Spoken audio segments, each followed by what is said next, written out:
just had a sea breeze, but was hit with unprecedented localized rainfall. At first he didn't realize something was wrong, just thought it was normal rain. It wasn't until he got up to leave that he realized. The rain followed him wherever he went. It was as if God had taken him for a flower, was pouring down on him. But the strangeness didn't stop there. He went home and looked at the wedding picture. His wife had 2 fingers folded together, and the gesture was begging God for forgiveness, which meant their marriage was a sham. The next morning went to work. As he opens his car door, a mysterious object falls. He picks it up and realizes it's a spotlight. It also had Sirius written on it. It was all strange as hell. What surprised him even more was, at noon that day he saw his dead father, but before he could react, his father was forcibly taken away by strangers. Truman was brought to this island from birth. It's actually a huge live broadcast. There are over 5,000 cameras on the island, recording everything he does 24 hours a day, and broadcasting live around the world non-stop. Billions of people watched him learn to walk, watched him step as a schoolyard, watched him grow into a man, including his parents and wife who are both actors. His life is watched every minute of every day, and he knows nothing about it. He naturally thought that this was his life, because the director arranged it so well. Until this day, Truman left for work as usual, and greeted his neighbors as he always did. Oh, and in case I don't see you,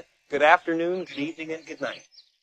When the Sirius spotlight fell off, but he didn't think twice about driving to work, and at the same time the radio said that an airplane part had fallen on this island, and that's when it dawned on Truman. Truman's job was to sell insurance. The first thing he did when he got to work wasn't sell it, but to call the service station in the Fiji Islands, asking if there was a woman named Loren, but there never was. The second piece tore up a magazine he'd just bought, and that's when the manager handed him a file to visit a client on another island. Truman didn't want to go. The manager said there would be layoffs soon, and that anyone who didn't perform well could be fired. He had to take it. Truman got scared just as he arrived at the dock. Looking at the boat and his own shadow, Truman's heart generated great fear, and eventually walked back trembling. One day many years ago, his father took him out on a boat trip. On the way the weather suddenly changed. His father wanted to go back but he wouldn't. He told his father to drive further. His father did so, but there was a storm. His father fell into the sea and drowned in front of him, and from that day on, he was terrified of water.